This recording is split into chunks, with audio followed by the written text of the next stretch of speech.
CD 3. Test 5. You will hear a number of different recordings and you will have to answer questions on what you hear. There will be time for you to read the instructions and questions and you will have a chance to check your work. All the recordings will be played once only. The test is in 4 sections. Write all your answers in the listening question booklet. At the end of the real test, you will be given 10 minutes to transfer your answers to an answer sheet. Now turn to Test 5, Section 1 on page 112. Test 5, Section 1. A man wants to place an order by telephone for some office stationery. Listen to the conversation between the woman and the man and answer the questions. First, you have some time to look at questions 1 to 6.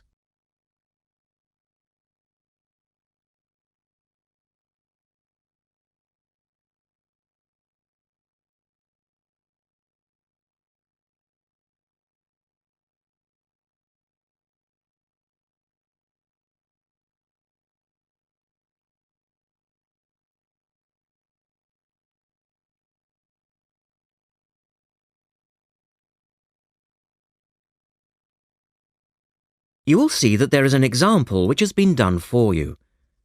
On this occasion only, the conversation relating to this will be played twice.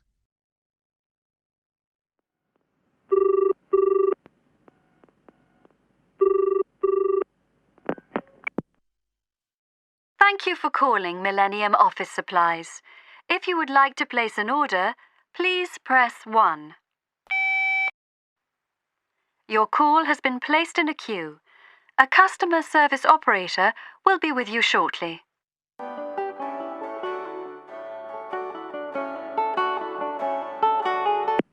Gina speaking. How can I help you? Oh, hello. I'd like to order some stationery, please. And who am I speaking to? John Carter. The man says his name is John Carter. Now we shall begin. You should answer the questions as you listen because you will not hear the recording a second time.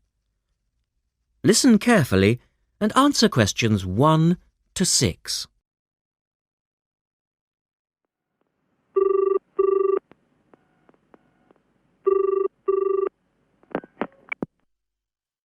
Thank you for calling Millennium Office Supplies. If you would like to place an order, please press 1. Your call has been placed in a queue.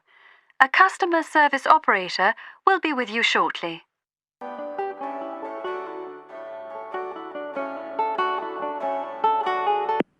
Gina speaking. How can I help you? Oh, hello. I'd like to order some stationery, please. And who am I speaking to? John Carter. Right. Can I just confirm your account number and the name of your company, John? Sure. The account number is 692411. 692411. Right. And you're from Rainbow Computers? No, the company is Rainbow Communications. Oh, OK. I'll just fix that on the system. Communications. And what would you like to order, John? Envelopes. We need a box of A4, that is, normal size envelopes. White, yellow or manila? We'll have the plain white, please. But the ones with the little windows. OK. 1 box, A4, white. Just the 1 box, was it? On second thoughts, make that 2 boxes. We go through heaps of envelopes. As a matter of interest, are they made from recycled paper? No, you can't get white recycled paper.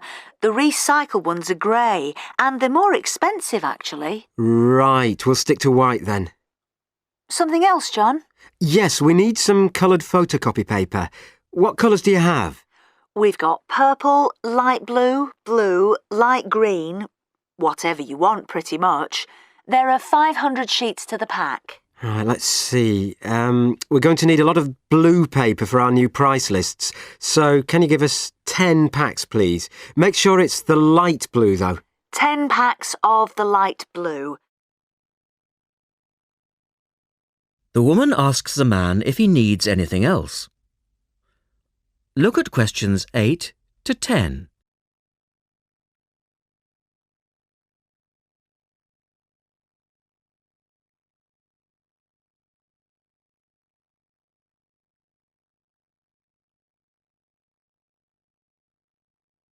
Now listen to their conversation and answer questions 8 to 10. Anything else that we can help you with? Let me think. What else do we need? I'm sure there was something else. Pens, paper clips, fax paper, computer supplies, office furniture? Oh yes, we need floppy disks. Do you have those nice coloured ones? Yes, but they're a bit more expensive than the black ones. Oh, that's all right. I'm not paying anyway. Right. Floppy disks. And what about diaries for next year? We've got them in stock already and it's a good idea to order early. No, I think we're all right for diaries. But something we do need is one of those big wall calendars. You know, one that shows the whole year at a glance. Do you stock those? We certainly do. OK, can you include a wall calendar then, with the other stuff? Just make sure it's got the whole year on the one side. Sure. And do you have a copy of our new catalogue? No, I don't, but could you send one? Yes, I'll pop one in with the order. You'll find it a lot easier to remember what you need if you have our catalogue in front of you next time. Yes, good idea. And when can you deliver this? Should be with you tomorrow morning. Can you make sure that it's not after 11:30am?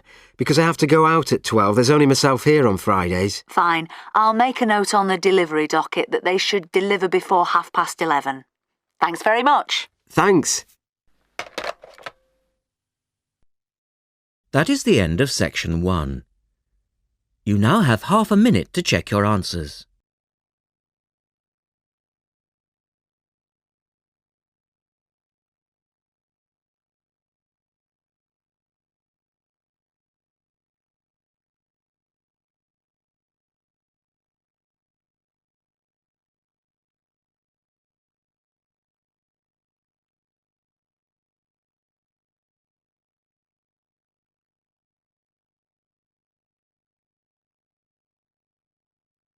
Now turn to section 2 on page 113. Test 5, section 2. You will hear a reporter talking on the radio about an artist's exhibition. Look at questions 11 to 18.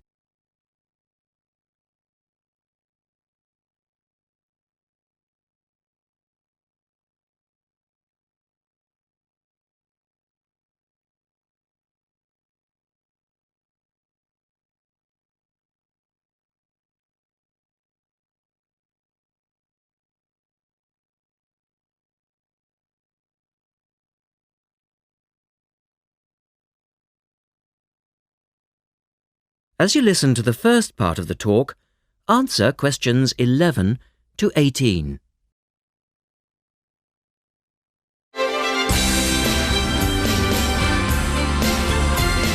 And now for some information on local events and activities.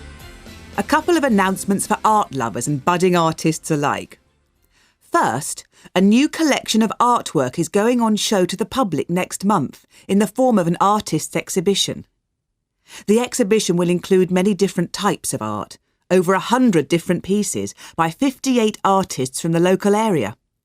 It's being held at the Royal Museum, which, for those of you who are unfamiliar with the area, is located opposite the library in West Street, right on the corner. The actual address is number 1 Queen's Park Road. It isn't difficult to find. The exhibition will run for 9 weeks and will begin on the 6th of October and continue until the 10th of December. So there's plenty of time for you to go along and have a look, and I'm sure that will be worth doing. What will you see there? Well, amongst the items on display will be some exciting pieces of modern jewellery, furniture, ceramics, metalwork and sculpture. To give you some examples, Local artist Kate Main will be there to discuss her collection of pots and bowls that she has made to resemble garden vegetables. They're the sort of thing that would brighten up any dining table and range from things like yellow cabbage-shaped bowls to round tomato-shaped teapots. Prize winner Cynthia Corse will also be there to talk about her silver jewellery, all of which she produced using ideas from the rural setting of her country home. Some of her rings are quite extraordinary and have beautiful coloured stones in them. Or, if you prefer sculpture, there's plenty of that too. Take, for example, Susan Cupp's sculpture of 25 pairs of white paper shoes. It sounds easy, but believe me, it looks incredible. All of these items, along with many others, will be on sale throughout the exhibition period. As part of the exhibition, there will be a series of demonstrations called Face to Face, which will take place every Sunday afternoon during the exhibition, and these will provide an opportunity for you to meet the artists. Now look at questions 19 and 20.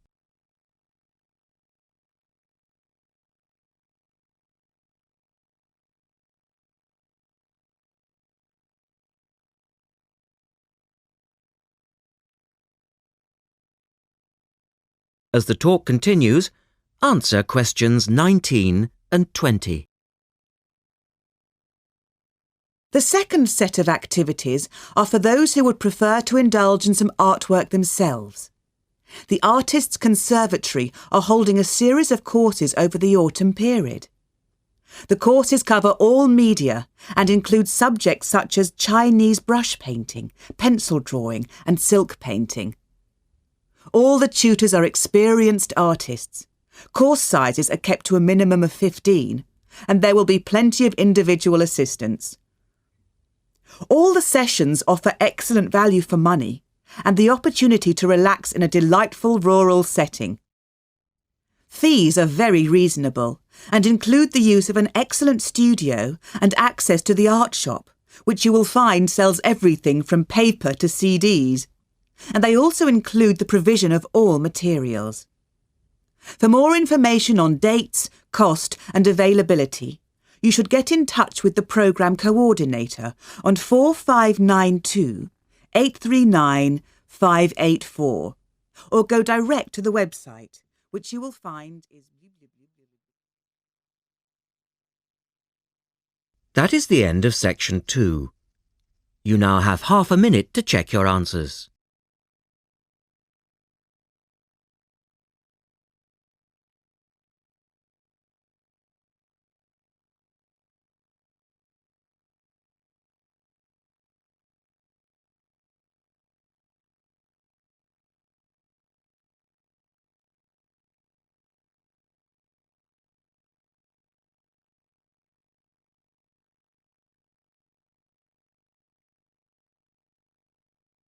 Now turn to section 3 on page 114. Test 5, section 3. In this section, you will hear an interview with a wildlife specialist called Alison Sharp talking about bears. In the first part of the discussion, they are talking about the history of the bear. First, look at questions 21 to 23.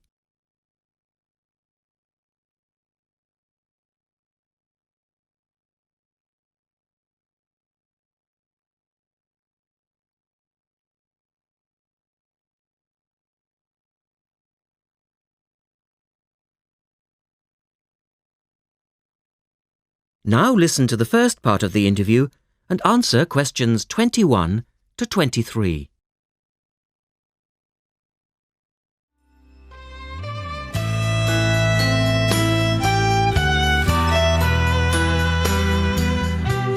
Alison Sharp has spent much of her life researching bears, and in particular, bears in danger of extinction.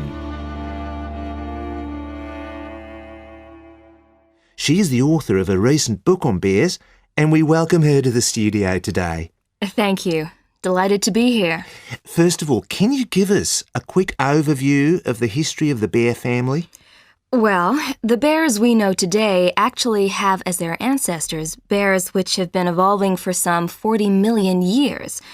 We have fossils of the earliest true bear, and it's important to emphasize this because some creatures are called bears but are not. Such as koalas, for instance. Yes, exactly. Fossils of the true bear show a small dog-sized animal with characteristics that show a blending of dog and bear traits. So the general belief is that dogs and bears were of the same family? Yes, that's the theory. And then we see the arrival of the early cave bear. We know from cave drawings that Neanderthal man used to worship this bear and at the same time fear it. Understandable, perhaps. Yes, but they need not have worried because the cave bear only ate plants. In fact, the cave bear survived 2 ice ages, but then became extinct. In the second part of the interview, Alison talks more about the situation of bears today. Look at questions 24 to 30 first.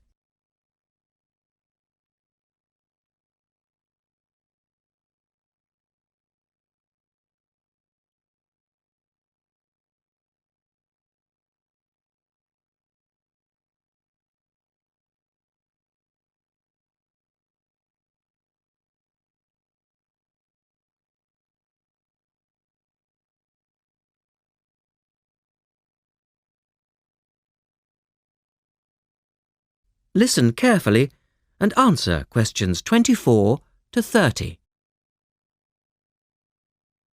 So, how many bears can we find today? And are any of them in danger of extinction? Well, I'll answer your first question first.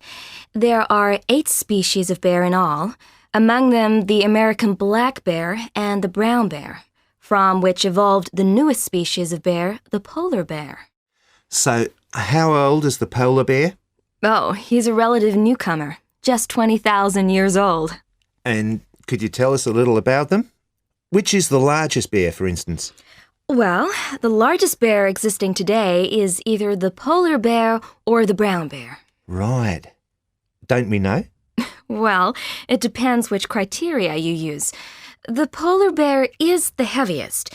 The male weighs up to 1,500 pounds, but his narrow body actually makes him look smaller than the much more robust brown bear. So, the brown bear appears the biggest. Yes. And the smallest? Well, the sun bear is the smallest of the 8 species. They only weigh between 60 and 145 pounds. That makes him a comparative junior. Yes.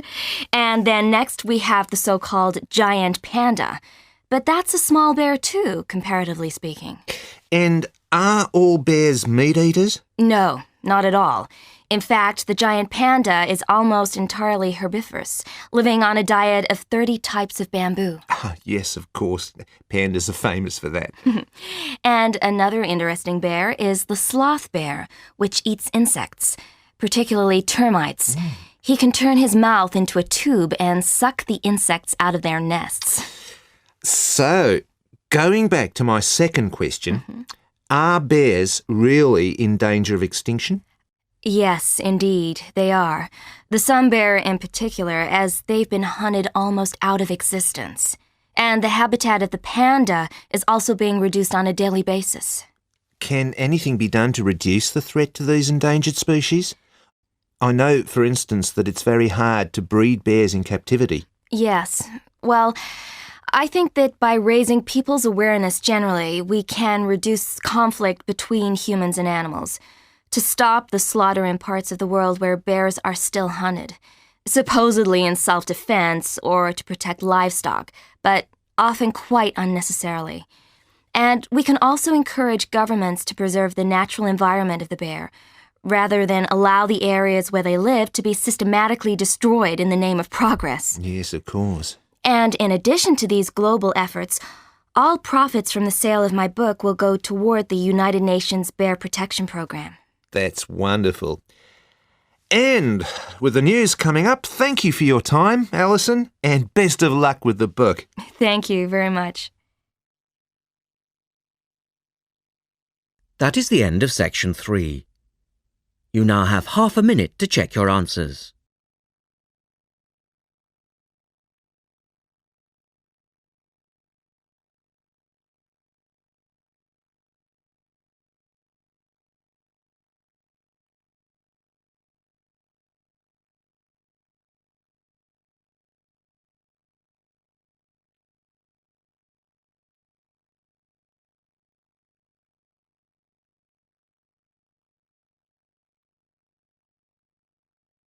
Now turn to section 4 on page 116. Test 5, section 4. You will hear a lecturer talking about the solar eclipse in history. First, you have some time to look at questions 31 to 36.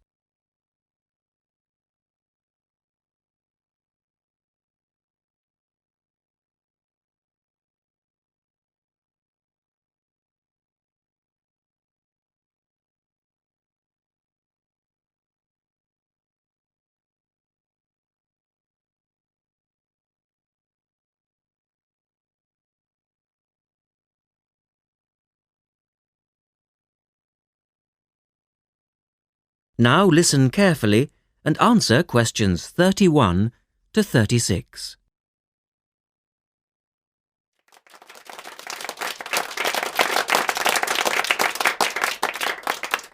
Good evening and welcome to this month's Observatory Club lecture. I'm Donald Mackey and I'm here to talk to you about the solar eclipse in history.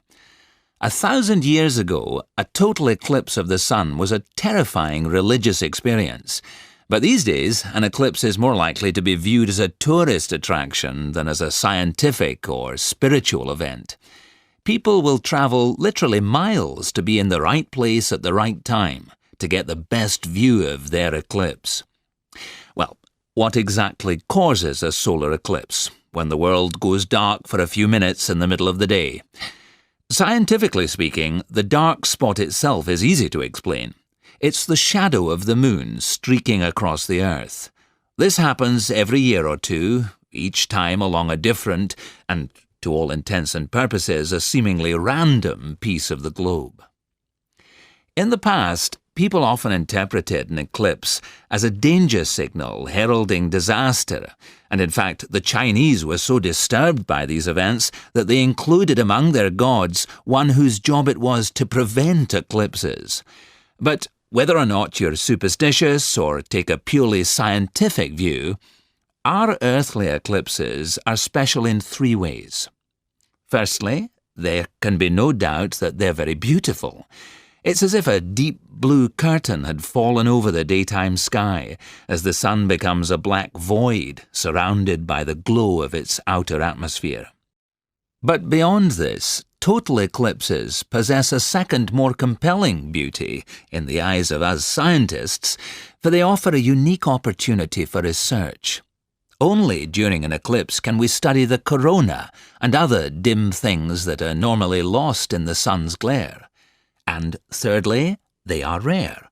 Even though an eclipse of the sun occurs somewhere on Earth every year or two, if you sit in your garden and wait, it will take 375 years on average for one to come to you.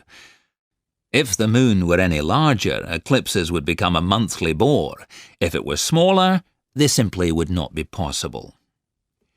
The ancient Babylonian priests, who spent a fair bit of time staring at the sky, had already noted that there was an 18-year pattern in their occurrence, but they didn't have the mathematics to predict an eclipse accurately.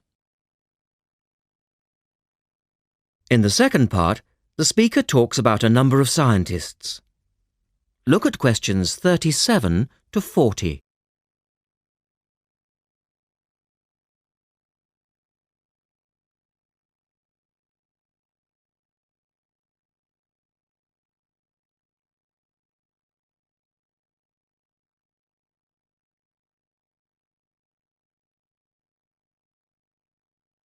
Now listen carefully and complete the table.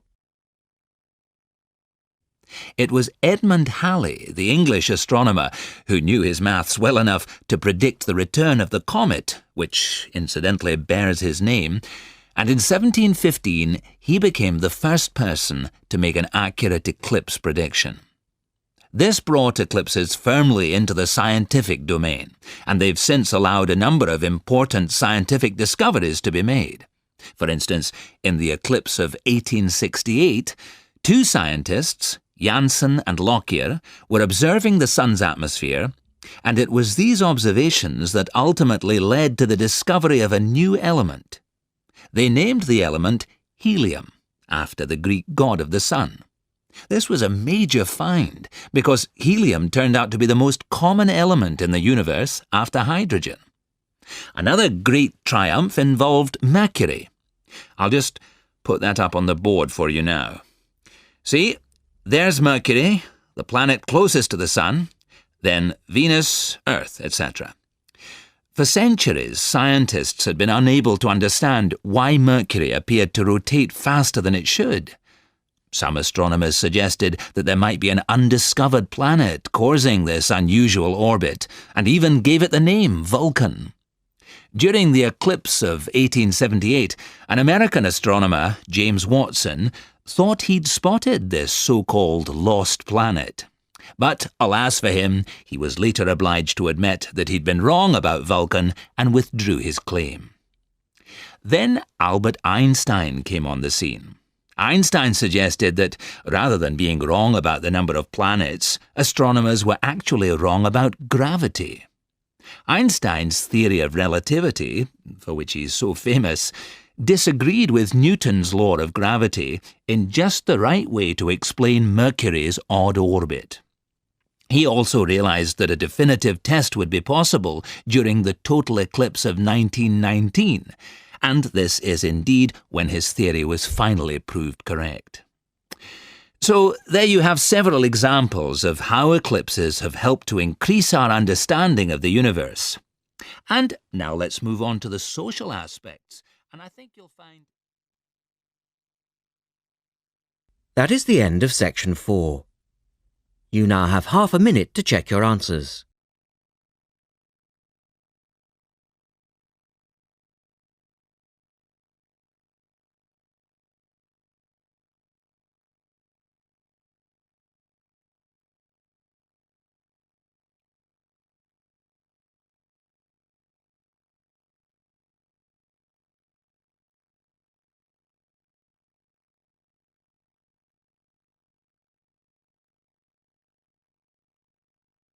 That is the end of the listening test. At the end of the real test, you will have 10 minutes to transfer your answers to the listening answer sheet. Published by and copyright Pearson Education Limited, 2001.